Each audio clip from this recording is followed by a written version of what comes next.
Imagine for a moment a map of the world redrawn.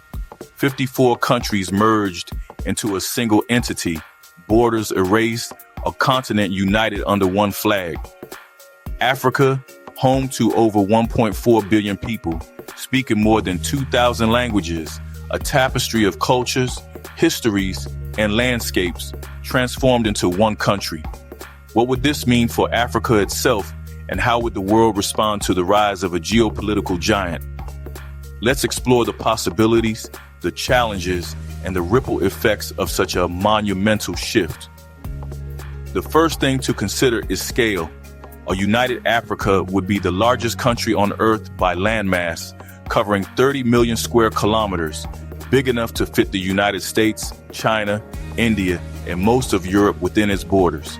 Its population would be the third largest globally, trailing only India and China, but with a critical difference. Africa's population is young. Over 60% are under 25, a demographic dividend that could fuel unprecedented economic growth or, if mismanaged, become a source of instability. Economically, the combined GDP of African nations today hovers around $3 trillion, but this figure doesn't capture the continent's latent potential. Imagine a single market, free of trade barriers, with harmonized policies, shared infrastructure, and a unified currency. The African Continental Free Trade Area, launched in 2021, already aims to create the world's largest free trade zone, but a political union would supercharge this vision. Resources like oil, gold, diamonds, cobalt, and arable land, critical for global industries, would be managed under a single authority, giving Africa immense bargaining power. But unity isn't just about economics. Politically, a united Africa would wield significant influence in international forums. Picture a single seat at the United Nations Security Council, replacing the current 3 non-permanent seats African nations rotate through. With one voice representing 1.4 billion people, global diplomacy would shift.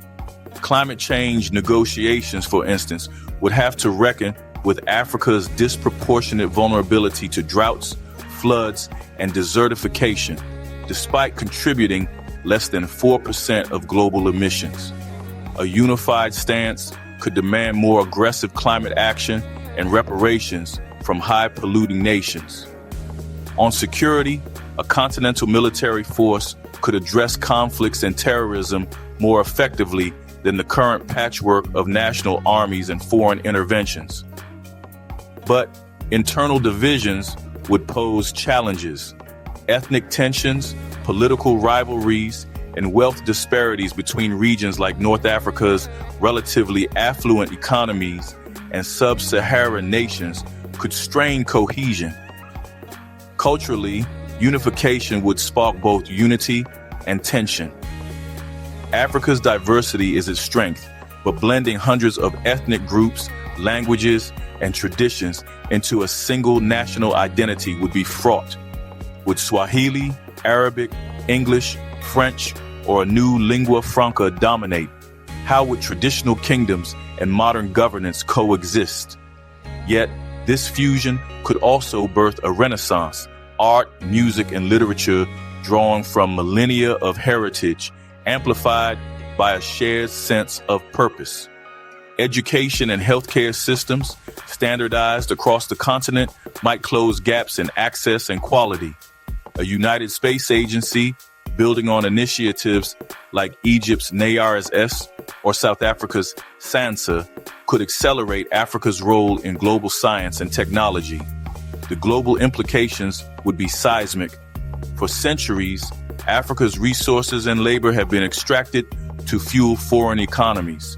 A united Africa could rewrite this narrative, take rare earth minerals essential for smartphones and green energy. China currently dominates this market, but Africa holds vast untapped reserves. A single government could negotiate fairer deals, demanding local processing plants and tech transfer instead of raw exports. This would disrupt global supply chains and force tech giants to rethink their reliance on exploitative practices.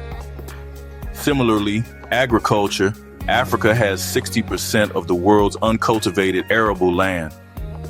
A unified strategy could turn the continent into a global breadbasket, ending reliance on food imports and stabilizing prices worldwide. Geopolitically, the world's powers would scramble to adjust. Europe, long accustomed to shaping African politics through aid and trade deals, would face a partner or rival capable of setting its own terms. China's Belt and Road investments, which have deepened the ties with individual African nations, would need to engage a centralized authority, potentially reducing Beijing's leverage. The United States, seeking to counter China's influence, might offer new partnerships in tech and defense. Meanwhile, diasporas, African descendants in the Americas, Europe, and beyond, could find a stronger cultural and political anchor, reshaping global Black solidarity movements. But unification is no utopia. Challenges loom. Corruption, a scourge in many African nations, could metastasize in a sprawling bureaucracy. A centralized government might struggle to balance local autonomy with federal authority, risking separatist movements. Debt, Africa owes over $700 billion to foreign creditors, could become a tool of coercion if not restructured collectively. And external actors might resist losing their footholds, fueling proxy conflicts or economic sabotage. Yet, the symbolic power of a united Africa cannot be overstated. For centuries, the continent was carved up by colonial powers at the Berlin Conference of 1884, its borders drawn without regard for people or cultures. Unification would be a reclaiming of agency, a statement that Africa defines its own future. It could inspire other regions, Latin America, Southeast Asia, to explore deeper integration, challenging the dominance of traditional powers. Environmentally, a united Africa could lead the charge in sustainable development. With vast solar potential in the Sahara, hydropower along the Congo River, and wind farms along its coast, Africa could leapfrog fossil fuels entirely, powering industries and cities with renewables. Conservation efforts, too, would benefit. Coordinated policies could protect ecosystems like the Congo Basin rainforest, the world's second largest, which is vital for carbon sequestration. In the end, the question isn't just could Africa unite, but how? The European Union offers a model of gradual integration, but Africa's diversity demands a unique approach, perhaps a federation of semi-autonomous states or a digital-first government leveraging mobile tech to connect remote villages to decision makers. The path would be messy, contentious, and uncertain, but so was the formation of any great nation.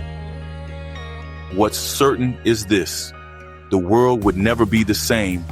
A united Africa would reshape economics, culture, and power dynamics in ways we can only begin to imagine.